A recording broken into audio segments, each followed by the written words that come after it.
You've seen fire your whole life. You've felt it. You've used it. You've feared it. But here's the weird frustration. The moment someone asks you, why does fire burn? Your brain instantly runs to one lazy line. Because it's hot. And you can feel it's not a real answer. It's just the effect repeating itself. It's like someone asking, why does a knife cut? And you saying, because it's sharp. Okay, but what is sharp doing? So let's confirm the click in the first seconds. By the end of this video, you'll be able to explain cleanly, in one simple framework, why fire hurts your skin, why a flame shines, and why you're not randomly on fire right now. No memorizing. No textbook fog. Just a clear mental picture you can reuse forever. Now here's the contrarian idea that flips your reality. Fire is not a thing. Fire is an event.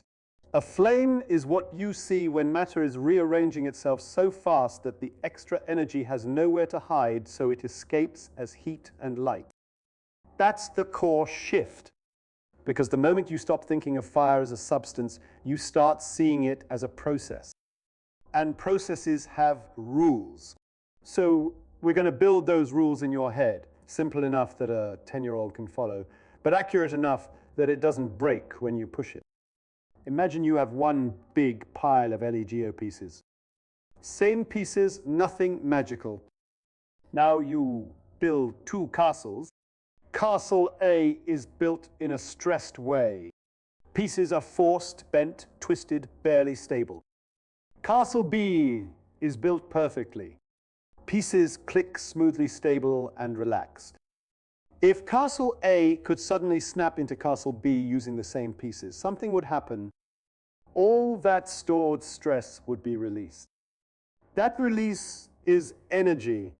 In chemistry, stress is stored in the arrangement of atoms and their bonds, how they're connected, and how stable that connection is. Some arrangements are like a stretched rubber band.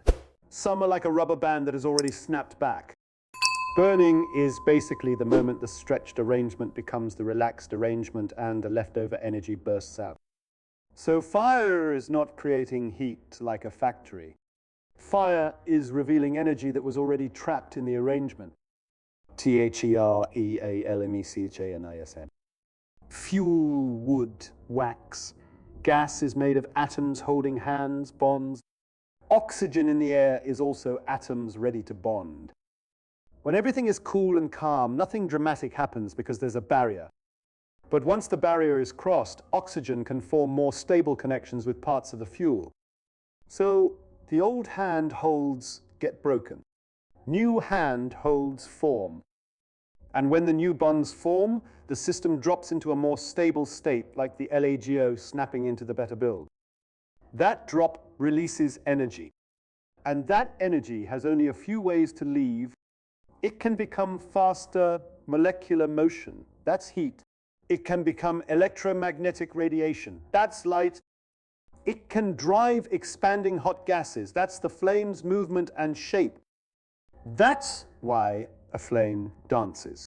It's hot gas rising and mixing, carrying the reaction zone with it.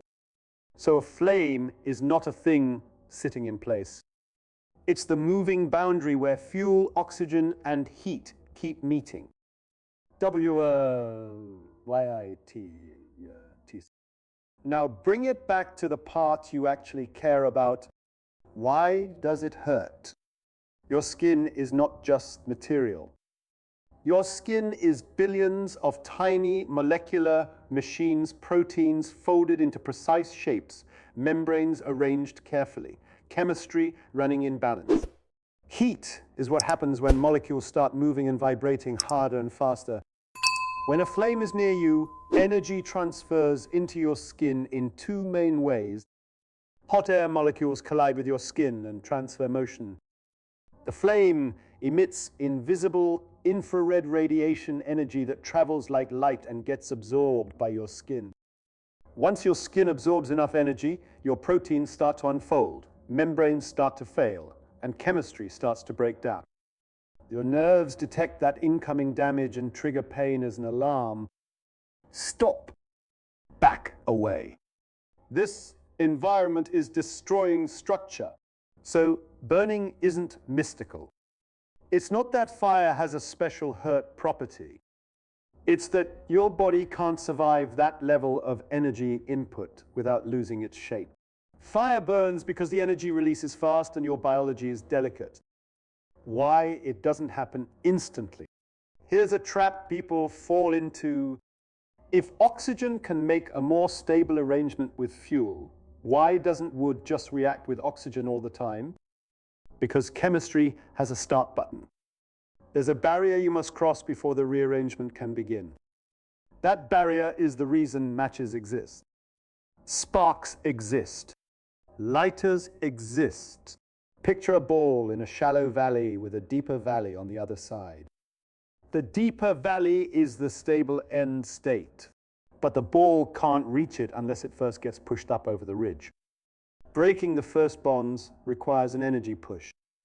That's why you need a spark. Once you cross that ridge, the reaction releases energy, and that energy helps push more bonds over the ridge.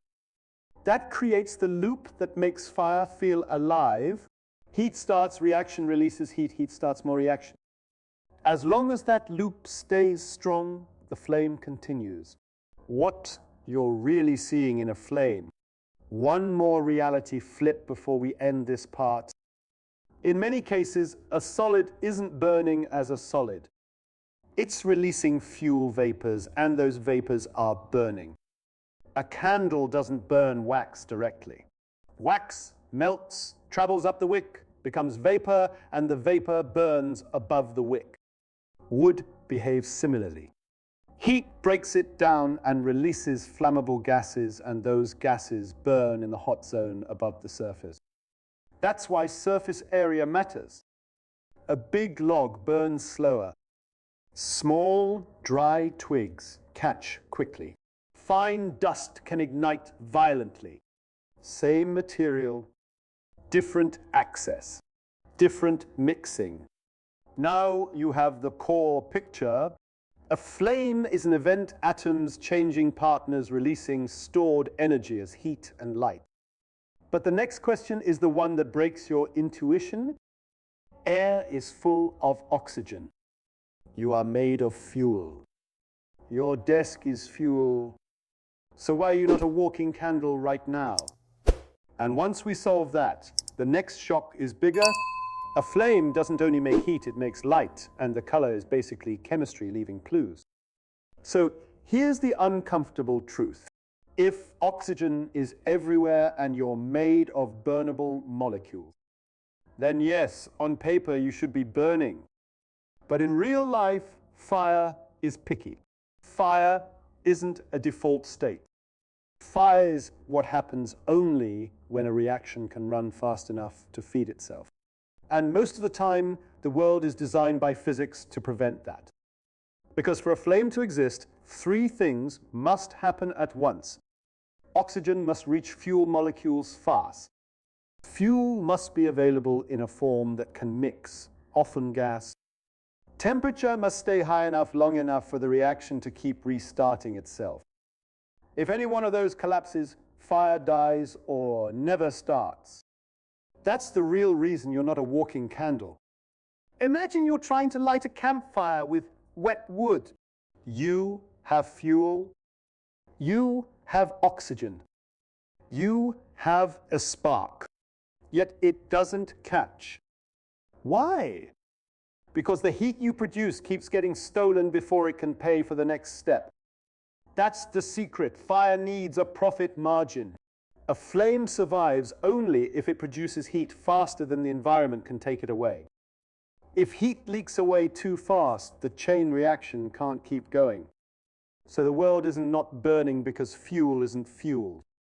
The world isn't burning because the reaction can't keep itself alive. You don't burn as a solid. Here's a fact that makes everything click. Most solids don't burn as solids. They burn as gas. That sounds wrong until you see it. A candle's wax is solid, but the flame floats above it. Because the wax melts, rises up the wick, becomes vapor, and the vapor burns. If you remove the wick, the wax won't burn properly, because you're removing the vapor-making system. Wood behaves the same way. When wood heats, it breaks down and releases flammable gases, tiny invisible fuels that rise off the surface. Those gases mix with oxygen in the air and burn above the wood. So when you stare at a flame, you're often watching fuel vapors burning, not the solid itself. That's why a thick log burns slowly, but sawdust can ignite dangerously. Same atoms, different surface area, different access, different speed. Why oxygen being there is not enough. People say fire needs air, but oxygen isn't like food you feed a creature.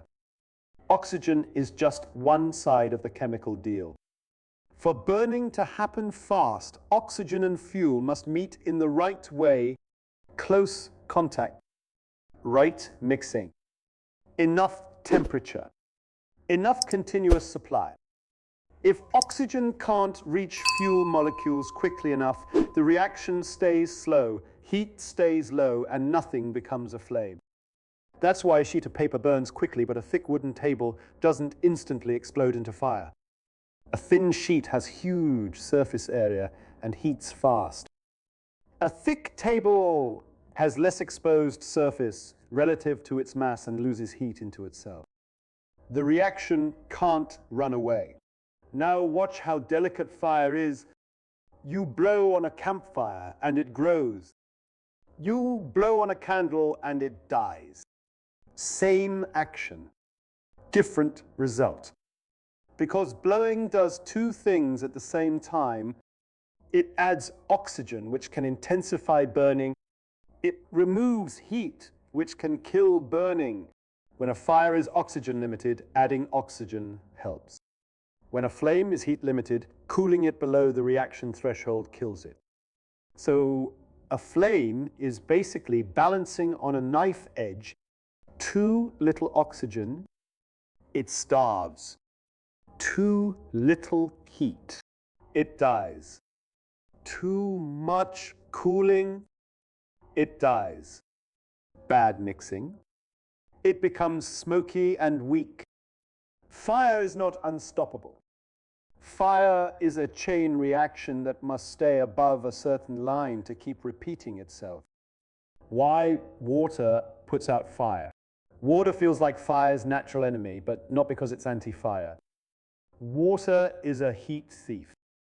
It absorbs heat insanely well, and it can steal heat faster than the fire can produce it.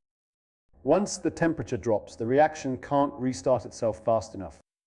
Also, water blocks oxygen from reaching the fuel surface.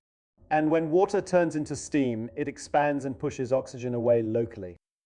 So water wins in three ways: steals heat, blocks contact, disrupts the reaction zone. Fire dies because the loop can't continue. Why you are not a walking candle. Now bring it back to you. You're not on fire right now because your body is not meeting the flame conditions. Your skin is not hot enough to start rapid bond breaking. Your surface has water content that absorbs heat and slows heating. You're not producing flammable vapor like wax does when heated. Your body constantly loses heat to the environment, which fights runaway heating. Yes, you can burn. But you have to be pushed into that condition. Fire isn't waiting inside you. Fire needs a setup to appear. Sneaky clue you've seen before. Ever notice something? A gas stove flame is often blue. A candle flame is often yellow. That difference is not style. It's evidence.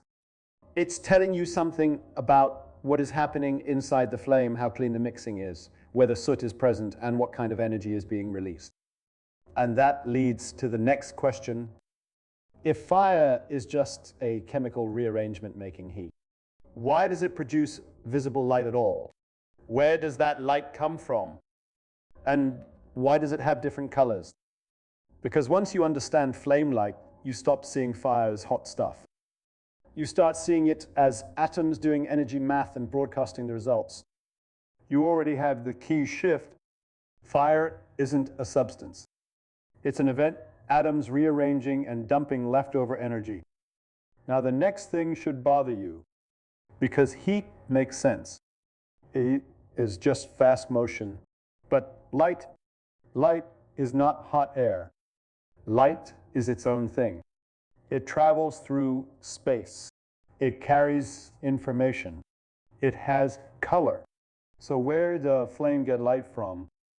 Here's the simplest way to lock it in your brain. Imagine a kid on a staircase with a bouncy ball. If the ball drops down one step, it releases a little energy.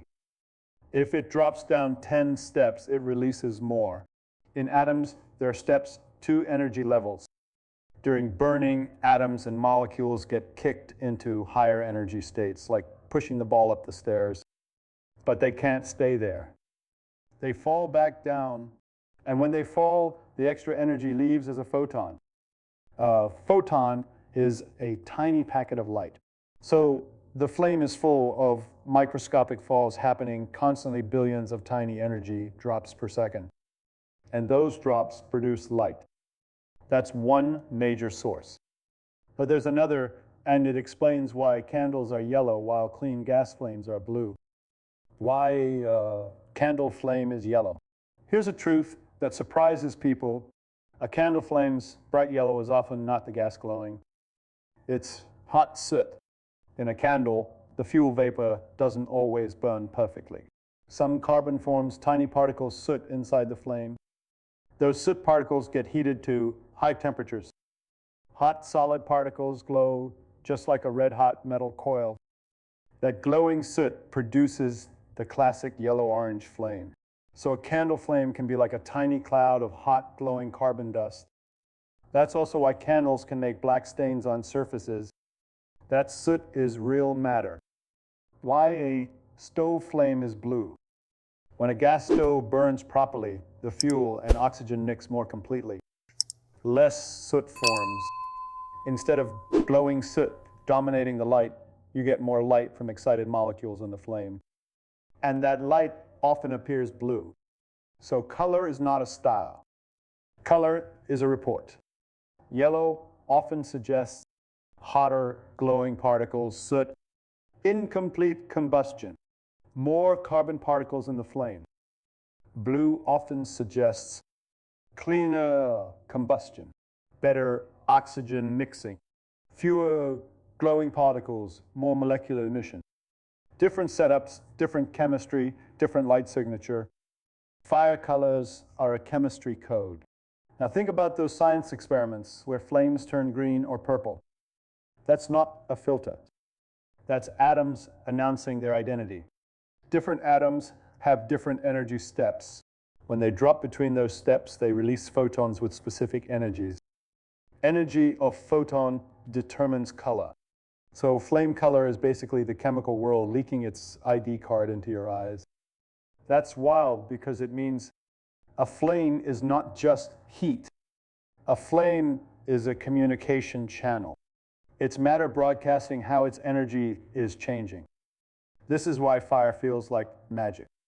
Because your brain experiences flame in 3 layers at once. You feel heat on your skin. You see bright, moving light. You hear crackling and popping. It's a full sensory event. So your mind labels it as a thing. But under the hood, it's a process. Fuel molecules break down gases, form oxygen mixes, bonds, rearrange energy dumps, heat plus light appear. And light is part of that energy dump. Once you understand light, you realize something uncomfortable. Objects are not fixed. They're temporary arrangements of atoms that are stable only under certain conditions. Fire is what you see when an arrangement loses stability and quickly becomes a different arrangement. So the burning is not a special category of matter. It's a transition matter stepping down into a lower energy state and throwing the difference into the world. And now comes the final twist. Because if the universe always tends towards stable arrangements, then how does life exist? Life is incredibly unstable, warm, complicated, constantly moving. So why isn't everything just ash already? Why doesn't the universe immediately fall into the most stable, boring state and stop? That big picture connects fire to your body, your breath, and the reason you're alive. Now we connect everything. Up to this point, you've built a clean mental picture. Fire is an event atoms rearranging into a more stable form. The burn is your body getting hit by fast energy transfer. The light is energy leaving as photons, and color is chemistry leaving clues. But the final question is the one that makes fire feel like a window into reality. If matter always tends toward more stable arrangements, why is the world full of complicated, unstable things like trees, animals, brains, cities? Why doesn't everything just settle into its most stable form? Stop. Here's the big answer, made simple. Water behind a dam. Imagine a dam holding back water. Water doesn't have emotions. But if there's a path downhill, water will flow. Not because it wants to, but because differences create direction. High level, low level. Energy works the same way. If there exists a pathway from a higher energy arrangement to a lower energy arrangement, energy will flow through that pathway, especially if the pathway becomes easy once you cross a barrier. Fire is one of the fastest pathways. It's like opening a gate in the dam. Fuel plus oxygen is the high-level water. CO plus water vapor plus ash is the lower-level basin. Once the barrier is crossed, the flow begins, and energy rushes out as heat and light. That's why fire feels unstoppable once it gets going. It's not a thing, it's a direction. Life is controlled fire. Here's the twist. Life doesn't fight this rule. Life uses it. Your body is doing the same core chemistry that fire does. Fuel plus oxygen, lower energy products, plus released energy. But instead of dumping the energy all at once like a flame, your body releases it in tiny controlled steps. Fire is like burning your entire bank balance in one night. Life is like spending it in small, planned payments. That's metabolism. That's why oxygen matters so much to living things. Because oxygen is the reaction partner that allows energy to be released from food efficiently. So your breath is not separate from fire. Breathing is the clean, controlled cousin of combustion. That alone is a reality shift. You aren't powered by food. You're powered by the energy difference between food and its more stable end products released slowly through oxygen-based reactions. In one sentence, you are not a magical exception to chemistry. You are chemistry managed. Why fire feels like destruction? Because fire removes complexity fast. A tree is a highly organized, complex arrangement of atoms. Ash and gases are simpler, more stable products. Fire is the speed run from complex to simple. That's why it looks like destruction. But in chemical terms, it's a transition. A high-energy organization collapses into a lower-energy organization. And the payment is heat and light. Now, here's the simple system you can use to explain fire forever, no technical labels needed. Rule 1, rearrangement. Fire happens when atoms switch partners into a more stable arrangement. Rule 2, the barrier. It won't start until enough energy is added to break the first bonds. Rule 3, the loop. Once started, the reaction makes heat, and that heat keeps starting more reaction. Rule 4, the exit. The leftover energy leaves as heat and light, and the hot gases move upward, dragging the flame with them. That's it. If you can remember those 4 rules, you can explain why candles need wicks, why gasoline vapor is dangerous, why dust explosions happen, why blowing can help or kill a flame, Why some fires are yellow and some are blue. Why your body needs oxygen. And, most importantly, you can answer the original question without cheating. So the real answer to why does fire burn is because the reaction releases energy fast enough to damage your skin's molecular structure. And the reason fire even exists is because there is a pathway for energy to drop into a more stable arrangement once the barrier is crossed.